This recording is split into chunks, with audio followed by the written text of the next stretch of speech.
समीचीन विकल्पों का सम्यक समाधान। सुनिए परम पूज्य श्रमण श्री सुप्रभ सागर जी महाराज के मुखारबिंद से YouTube चैनल सुप्रभ उवाच पर शुभाशीष परम पूज्य श्रमणाचार्य 108 श्री विशुद्ध सागर जी महाराज। सानिध्य श्रमण सुप्रभ सागर जी महाराज, श्रमण प्रणत सागर जी महाराज। पुण्य आर्जक श्रीमती मधुबाला सुरेश चंद जी पाटोदी, बेटी दामाद श्रीमती विनीता अर्पित जी पहाड़िया मंडीदीप, बेटे बहू मोहित अंकिता पाटोदी, रोहित मुस्कान पाटोदी, अभी नैवेद्य जीने भव्य एवं समस्त पाटोदी परिवार। जैन बर्तन भंडार छिंदवाड़ा।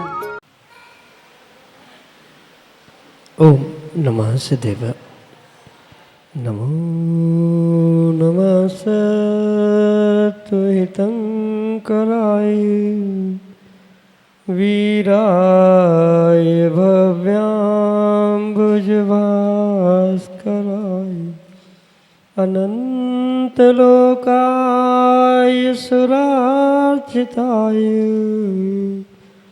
देवादिदेवाय नमो जिनाय देवादिदेवाय नमो जिनाय। पंच परमिष्टि भगवान की परम पूज्य आचार्य भगवंत गुरुवर विशुद्ध सागर जी मुनि महाराज की परम पूज्य मुनि श्री सुप्रभ सागर जी महाराज की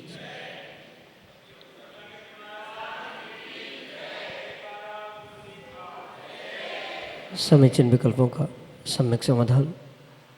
सम्यक ज्ञान की वह अनूठी विधा जो हमारे ज्ञान को सम्यक ज्ञान के रूप में परिणित कराने वाली है, क्योंकि सम्यक ज्ञान ही आत्म कल्याण के लिए कार्यकारी उपाय है।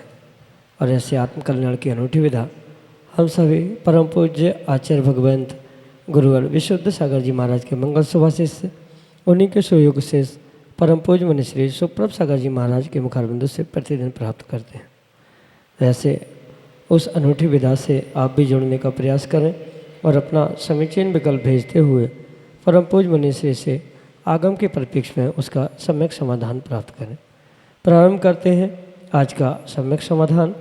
और आज के पहले प्रश्न के लिए अशोकनगर मध्य प्रदेश से प्रथम जैन महाराज श्री के चरणों में बारंबार नमोस्तु निवेदित करते हुए अपना समीचीन प्रश्न रख रहे हैं कि महाराज जी, इंद्रिय मार्गणा को लेकर एक और प्रश्न है कि अभी जो जैन बच्चे या युवा प्रशिक्षण आदि लेकर आंख पर पट्टी बांध अपने आसपास खड़े देवों को देखकर उनसे बात कर लेते हैं तथा वे बच्चे कोई मंत्र सिद्ध भी नहीं करते, तो अब प्रश्न है कि यदि वे देव उन्हें अपना वैकृतिक शरीर दिखाना नहीं चाहें तो भी मतिश्रुत ज्ञान में सामर्थ्य है कि बिना देवों की इच्छा के देवों को देख लें।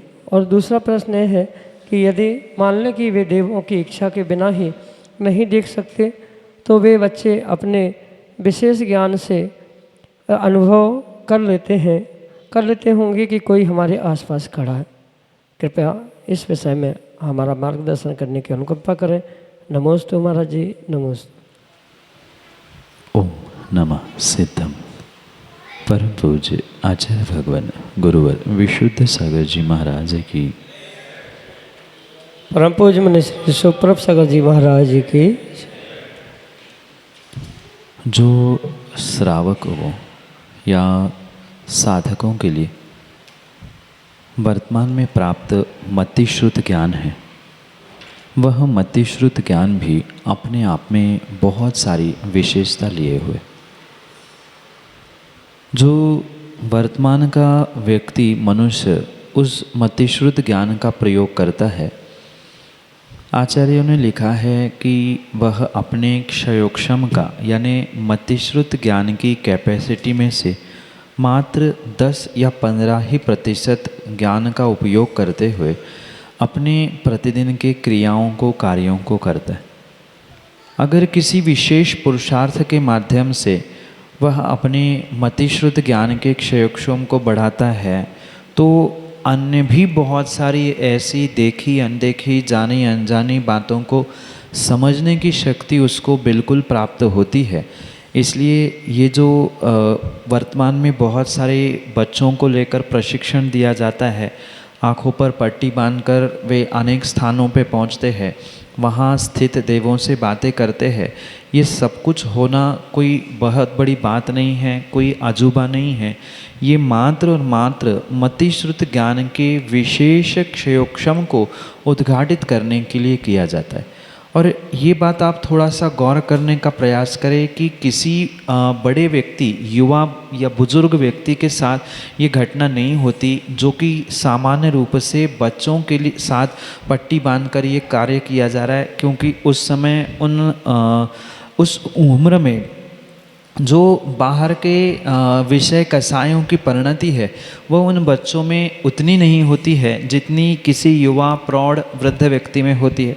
इसलिए उनके उस उम्र के, मतलब जो 8 वर्ष के आसपास की उम्र होती है, उस समय सम्यक प्राप्ति की शक्ति 8 वर्ष के उपरांत हो जाती है। तो वही ऐसा समय है जब व्यक्ति, श्रावक, बालक या कोई भी जीव विशेषता को प्राप्त करते हुए अपने मतिश्रुत ज्ञान के क्षयोक्षम को एक विशेष दिशा दे सकता है। और इसीलिए बच्चों को ट्रेनिंग देते हुए ये उनके ज्ञान को विशेष रूप से मांझा जाता है, एक तरीका उन्हें सिखाया जाता है कि आंखों पर पट्टी बांधकर कैसे, किस प्रकार से पास में स्थित या जिस स्थान पर पहुंचा जाता है वहां पर स्थित उन देवों से कैसे बात की जाती है, कैसे चर्चा की जाती है। ये सब कुछ मतिश्रुत ज्ञान का ही प्रभाव है, अन्य कोई भी ज्ञान पंचम काल में होता ही नहीं है। अवधि मनपर्याय ज्ञान का ये विषय नहीं है, ये मतिश्रुत ज्ञान की ही विशेषता से प्राप्त होने वाला है। दूसरी बात यहाँ ये ध्यान रखें कि जो देव है उनका वैक्रिक शरीर होने से वह दिखता नहीं है, ये सत्य है। पर इसका मतलब ये नहीं है कि वह देव दिखाना नहीं चाहते हैं, जिनको दिखाना चाहते हैं वो ही देख सकते हैं, ऐसा किंचित भी वहाँ विषय नहीं है। वैक्रिक शरीर विक्रिया से युक्त होता है और जो देव वर्तमान में हमें यत्र तत्र दिखते हैं या सुनने में आता है कि मंदिरों में देव आते हैं, यहाँ देव स्थान है, ये जो कुछ भी उनके स्थान हैं, उनका मूल शरीर अपने निवास स्थान यानी जिनका जो मूल स्थान है वहीं पर होता है। और विक्रीक शरीर से विक्रिया रूप अनेक रूप धारण करते हुए वे यहाँ वहाँ गमन करते हैं, यहाँ वहाँ पहुँचते हैं। और ये उनके शरीर की विशेषता है, ना कि उनकी इच्छा है कि मैं अमुक व्यक्ति को अपना शरीर दिखा दूं, मैं अमुक व्यक्ति को नहीं दिखा दूं। ऐसी कोई भी इच्छा रूप परिणति देवों में नहीं होती है। स्पष्ट रूप से जो विशेष मतिश्रुत ज्ञान के क्षयोक्षम को प्राप्त है उसके ही माध्यम से ये बातें, चर्चा या उनसे मिलना आदि होना संभव होता है। इसलिए ध्यान रखें कि किसी प्रकार से देवों की इच्छा से कोई नहीं मिलता है। इसके अलावा भी वर्तमान में ऐसे बुजुर्ग, युवा और भी व्यक्ति हैं जो देवों से बातें कर सकते हैं या देवों के बारे में जानते हैं, समझते हैं। तो इसमें कोई बहुत बड़ा आश्चर्य, अजूबा नहीं है। ये जिनको इस प्रकार की विद्या प्राप्त है, कोई मंत्रों से सिद्ध करता है, कोई अपने ज्ञान को ही इस तरह से क्षयोक्षमित करता है, इस तरह से बनाता है जिसके माध्यम से वह इस अदृश्य शक्तियों को ग्रहण करने की पूर्ण रूप से शक्ति अपने भीतर से ये प्रकट करता है। और ये विद्या भले ही नए टेक्नोलॉजी, नए तकनीक से सिखाने का प्रयास बाहर के लोग कर रहे हैं, पर सच्चाई यही है, ये पूरी विद्या हमारे जैनागम की है। इन विद्याओं के बारे में बहुत सारा व्याख्यान और चर्चा हमारे आगम ग्रंथों में पहले से ही प्राप्त होती है और उसी का ही प्रयोग करते हुए कुछ विशेष तरीके से उससे प्रस्तुत करते हुए ये प्रशिक्षण, ट्रेनिंग आदि दी जा रही है। ये बिल्कुल आगम अनुरूप ही है और मात्र मतिश्रुत ज्ञान के विशेष क्षयोक्षम से ही होता है। जैसे मैंने प्रारंभ में कहा कि मात्र सामान्य इंटेलिजेंट इंसान, इंटेलिजेंट व्यक्ति अपने मतिश्रुत ज्ञान के 10 से 15% ही ज्ञान का क्षयोक्षम का प्रयोग करता है।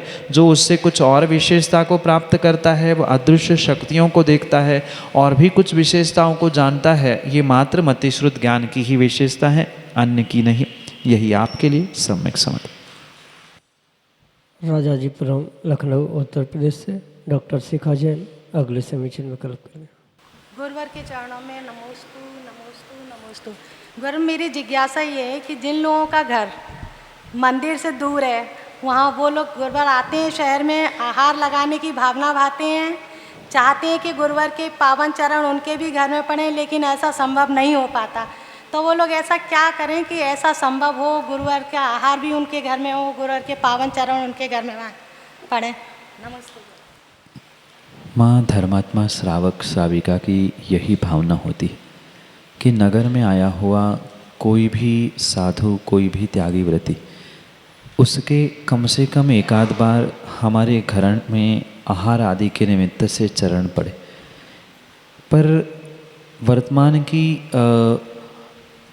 बड़े बड़े नगरों की विषमता कह दे या अन्य भी कारणों के निमित्त से उपस्थित होने वाली जो दूरियों की समस्या है, वहाँ कहीं न कहीं ये विकल्प सोच समझकर निर्णित करने योग्य है।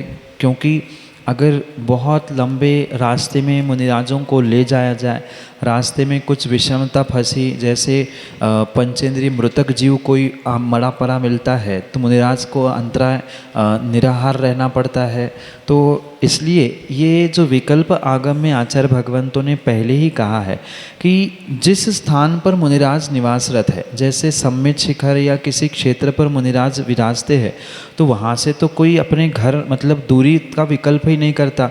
वो जहाँ है वहीं पर व्यवस्था ऐसी बनाई जाती है कि वो वहीं पर पड़घान करके अपना चौका बनाकर शुद्ध भोजन मुनिराज के करा सकते। ये बात सत्य है कि श्रावक धर्मात्मा चाहता है कि मेरे घर में गुरु के चरण पड़े, पर माना कि घर में चरण नहीं पड़ रहे हैं, पर कम से कम आप चौका लगाते हुए, पड़घान करते हुए आहार दान का तो पुण्य अवश्य ही प्राप्त कर सकते हैं। जो आसपास आपको व्यवस्था मिल रही है या मंदिर के पास में किसी का मकान है या मंदिर में ही कोई स्थान है, तो ऐसे स्थानों में आप कम से कम शुद्ध भोजन बना के पड़घान करके आहार दान का तो पुण्य प्राप्त करे ही करे। फिर जब कभी उस मार्ग से अगर गुरु का गमन हो रहा है या और कोई ऐसा निमित्त वहाँ बन रहा है कि आसपास मंदिर या गृह चैत्यालय आदि है, तो वहाँ गुरु की अनुकूलता, मुनि संघ की अनुकूलता है, तो वहाँ से फिर भी उठकर घर में चरण पड़ना आदि संभव है। पर वर्तमान के परिप्रेक्ष्य में और बड़े बड़े शहरों के जो ये वाहन बिल्डिंग के जंजालों के निमित्त से जो विषमता देखने में आ रही है, आप तो मंदिर के आसपास कहीं पड़घान करके उनको आहार दे, और जो उनके चरणोदक है यानी जिससे आपने उनके चरण धोए हैं, ऐसे जल को घर में सिंचित करने से कुछ अंशों में तो पुण्य अवश्य ही प्राप्त होता है। जैसे कुछ नहीं से कुछ सही, ये जो कहा जाता है, इसे स्वीकार करते हुए कुछ ही ना मिलने से अच्छा है कि कम से कम आहार देने का, स्वयं के द्रव्य से पड़घान करके मुनिराजों की निर्विघ्न आहारचर्या करने का, उनके चरणोदक को लेकर घर में सिंचित करने से कुछ ना कुछ तो पुण्य अवश्य ही प्राप्त हो सकता है। सबसे ही वंचित रहने से अच्छा है कि कुछ मिल रहा है, ये भी सौभाग्य कम नहीं है। यही सोचकर ऐसा पुरुषार्थ करे कि गुरु मुनि भगवंतों को भी लंबाई के कारण से, दूरियों के कारण से दिक्कत ना हो और कुछ विघ्न ना भी आ जाए और हमारा भी पुण्य का अवसर हमसे ना छूटे, ऐसा पुरुषार्थ जैसे पूर्व काल में भी होता था। पूर्व काल में भी यही व्यवस्था थी। जो बाहर से आने वाले, अन्य नगरों से आने वाले भी व्यक्ति होते हैं, उनकी भी इच्छा होती है कि हम गुरु चरणों को हमारे घर तक, गृह तक ले जाए, पर संभव ना होने के कारण से जहाँ मुनिराज होते थे, आज भी होते हैं, वहाँ श्रावक आकर पड़घान करके शुद्ध भोजन करा के आहार आदि देने का पुरुषार्थ आहार दान के रूप में करता है। ऐसा ही पुरुषार्थ करने का प्रयास करे। अन्यथा ये तो बहुत बड़ी बात हो सकती है कि मंदिर के पास में कोई घर खरीद ले। ये तो श्रावकों की व्यवस्था है और क्या होता है नहीं होता है ये आप बहुत अच्छे से जानते हैं। इसलिए व्यवस्थाओं के साथ अपने आप को व्यवस्थित करते हुए पुण्य लाभ प्राप्त करने का प्रयास करें। यही आपके लिए सम्यक सब। सादतगंज लखनऊ उत्तर प्रदेश से अलका जैन, अगले समीचीन विकल्प। मेरा कोटि कोटि नमन। मुनिराज, मेरी ये संख्या है, जैसे कभी भी कोई विपत्ति आती है या विपरीत अनुकूल परिस्थितियाँ आती हैं तो हम कोई संकल्प ले लेते हैं, जैसे भक्तामर का विधान हमें 48 दिन करना है या कोई भी पूजा अर्चना का नियम ले लेते हैं। लेकिन उस दिन आपने अपने सम्यक समाधान में बताया था कि कोई भी वांछा से, मनोकामना से प्रभु की अर्चना या पूजा करना ये मिथ्यात्व का दोष है। तो इसमें मिथ्यात्व का दोष कैसे लगा, ये मेरी शंका है। माँ, कायदा तो यही है, गुरु और प्रभु की भक्ति बेकाम और बेलगाम होकर ही करनी चाहिए। पर इसका मतलब ये नहीं है कि अविवेक पूर्वक इन कार्यों को व्यक्ति प्राप्त करे, क्योंकि जहाँ किसी भी प्रकार की इच्छा, आकांक्षा, अपेक्षा होती है, वहाँ कहीं ना कहीं संकुचित सोच के कारण जो बृहत स्तर पर यानी बहुत बड़ा पुण्य मिलने वाला होता है, वह सिमट कर उतना ही रह जाता है। इसलिए आचार्य भगवंतों ने आगम में ये स्पष्ट कहा है कि जो भी आप कार्य कर रहे हैं, चाहे पूजन, पाठ, विधान, दान आदि प्रत्येक क्रियाओं को करते समय ये विवेक रखने की आवश्यकता है कि हम कोई सांसारिक कार्य की इच्छा से उसे ना करें, सहजता से करें, क्योंकि जो मार्ग आपके लिए मोक्ष तक ले जाने के लिए साधन बन सकता है, वह स्वर्ग सुख और सांसारिक सुखों को देने के लिए सहजता से ही बन सकता है। जो मार्ग आपको 200 किलोमीटर तक ले जाने की शक्ति रखता है, जो वाहन 200 किलोमीटर तक ले जाने की शक्ति रखता है, स्वाभाविक सी बात है 100 किलोमीटर, 50 किलोमीटर उसके लिए कोई मायने नहीं रखता। ऐसे ही जो भगवान की भक्ति, विधान, गुरु की सेवा तुम्हारे लिए, श्रावकों के लिए मोक्ष तक ले जाने के लिए निमित्त बन सकती है, अगर वह किसी आकांक्षा, किसी इच्छा को लेकर की जाती है तो वह उतने तक ही संकुचित रहती है। और अगर बिना सोचे समझे, बेकरार होते हुए, बेलगाम होते हुए, मात्र भक्ति, श्रद्धा, सेवा की भावना से उत्प्रोत होते हुए ये कार्य किए जा रहे हैं, तो उसका कुछ विशेष फल अवश्य ही प्राप्त होता है। और इसी कारण से आचार्य भगवंतों ने कहा है कि कोई भी कार्य, चाहे भक्तामर विधान हो या अन्य कोई तपस्या, त्याग क्यों ना हो, वह करते समय कोई सोचकर, कोई टारगेट बनाकर करने की आवश्यकता नहीं है। आजकल यही होता है कि अगर ये संकट हमारा दूर हो जाएगा तो हम सिद्ध चक्र विधान करेंगे, अगर हमारा ये कष्ट दूर हो जाता है तो हम भामंडल सिंहासन भगवान के मंदिर में भेंट करेंगे, आदि आदि। ये जो कुछ भी बातें हैं, कहीं ना कहीं यहाँ राग द्वेष की परिणति, भोगों को प्राप्त करने की इच्छा आदि होने के कारण से उसे आचार्य भगवंतों ने सूक्ष्म मिथ्यात्व का, मिथ्यात्व का अर्थ मात्र जो द्रव्य मिथ्यात्व वर्तमान में कुदेव, कुगुरु, कुशास्त्र रूप है, इतना ही नहीं है। उस समय भी हमने समझाने का यही प्रयास किया था, मिथ्यात्व शब्द भले ही एक है, पर वो बहुत व्यापक और बहुत बड़े स्तर से समझने की आवश्यकता है। लोगों ने मात्र पूजन पाठ, कुदेव, कुगुरु, कुशास्त्र आदि को ही लेकर मिथ्यात्व कहा है।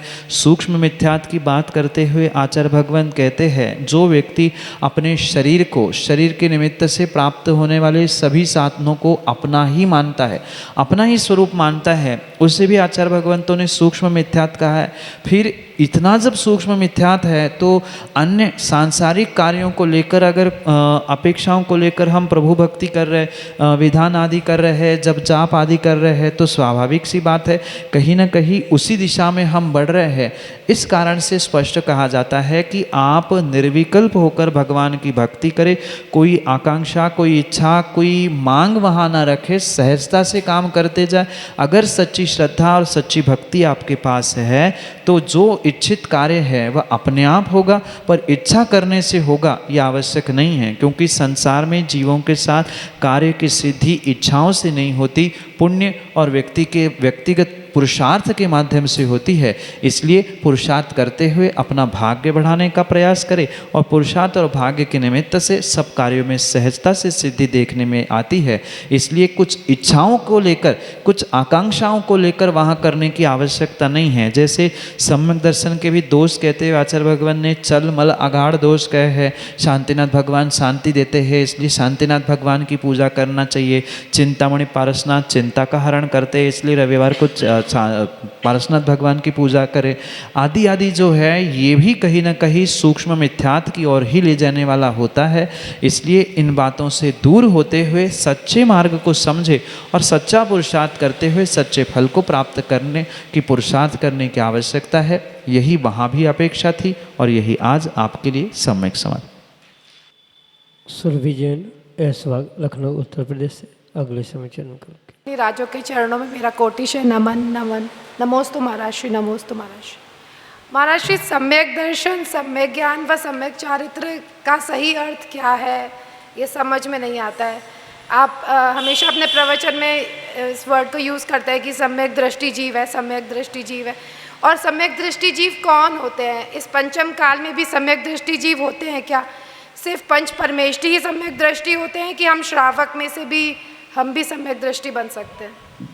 नमोस्तु महाराज। सम्यक दर्शन ये जीव का स्वभाव से प्राप्त होने वाला एक गुण है, पर मिथ्या दर्शन के कारण से, मिथ्यात के कारण से वह वर्तमान में कई बार ढका हुआ होता है।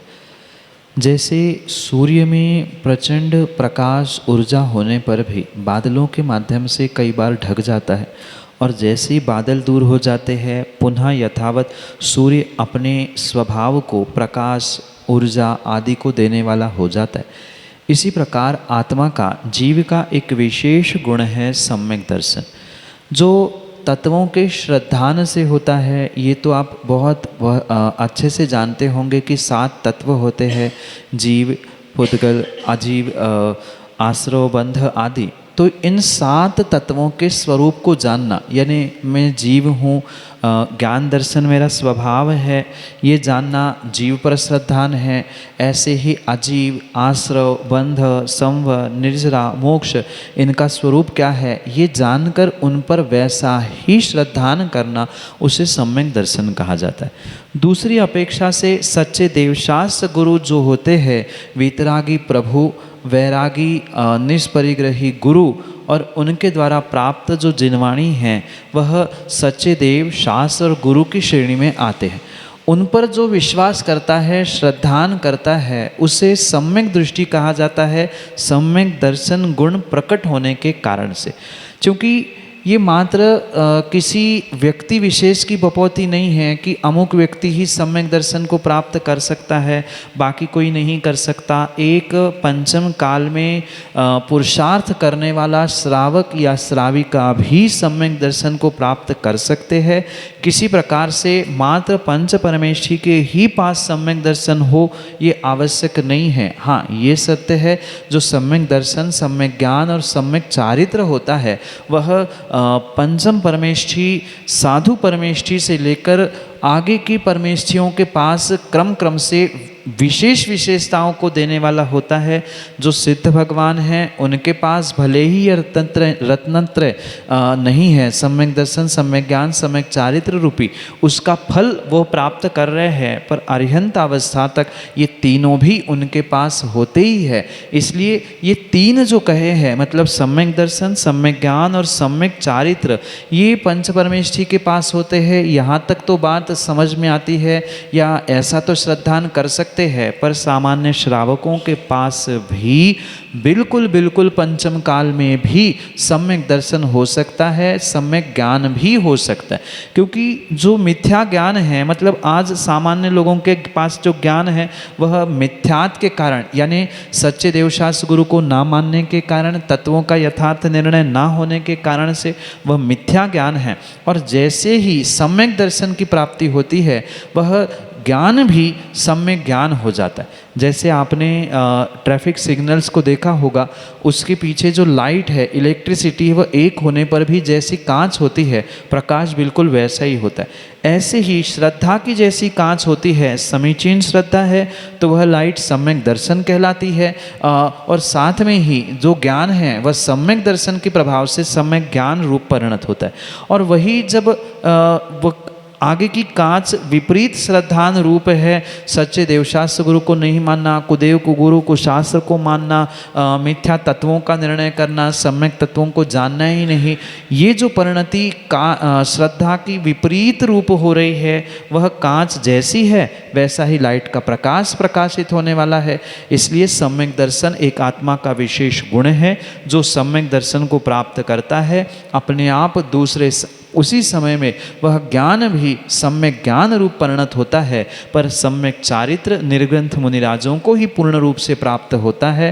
किंचित एक देश जो प्रतिमा धारण करने वाले श्रावक है, उनको भी चारित्र प्राप्त है ऐसा कहा जाता है, पर वह सकल सम्यक चारित्र नहीं है। एक देश है मुनिराजों के पास, वह सम्यक दर्शन, सम्यक ज्ञान और सम्यक चारित्र रूपी ये रत्नत्रय है, जिसे आचार्य भगवंतों ने मोक्ष मार्ग कहा है। ये सच्चा मोक्ष मार्ग एक मुनिराज अवस्था से ही प्रारंभ होता है, पर उसकी पहली सीढ़ी चौथे गुणस्थान में श्रावक प्राप्त करते हुए पंचम काल में भी सम्यक दृष्टि बनने का पुरुषार्थ कर सकता है। पंचम काल में जितने भी मनुष्य जन्म लेते हैं, नियम से वह मिथ्यात्व के साथ ही जन्म लेते हैं, पर 8 वर्ष के उपरांत जब वह उस सम्यक दर्शन को प्राप्त करने की शक्ति ग्रहण करता है, इसीलिए जो उपनयन संस्कार आदि आचार्य भगवंतों ने बताए हैं, उस कुंडलियों को, उन भीतर के परिणतियों को जागृत करते हुए वहाँ उनको सम्यक दर्शन धारण करने की शक्ति उपलब्ध की जाती है। ये व्यवस्था आगम प्रणीत है और इसलिए ये निर्णय करे कि पंचम काल में भी श्रावक श्राविका सच्चे देवशास्त्र गुरु और सच्चे तत्वों का निर्णय करते हुए सम्यक दृष्टि बन सकते हैं। यही आपके लिए सम्यक समाधान। समीचीन विकल्पों का सम्यक समाधान सुनिए परम पूज्य श्रमण श्री सुप्रभ सागर जी महाराज के मुखारविंद से। YouTube चैनल सुप्रभ उवाच पर शुभाशीष परम पूज्य श्रमणाचार्य 108 श्री विशुद्ध सागर जी महाराज। सानिध्य श्रमण सुप्रभ सागर जी महाराज, श्रमण प्रणत सागर जी महाराज। पुण्य आर्जक श्रीमती मधुबाला सुरेश चंद जी पाटोदी, बेटी दामाद श्रीमती विनीता अर्पित जी पहाड़िया मंडीदीप, बेटे बहू मोहित अंकिता पाटोदी, रोहित मुस्कान पाटोदी, अभी नैवेद्य जीने भव्य एवं समस्त पाटोदी परिवार। जैन बर्तन भंडार छिंदवाड़ा।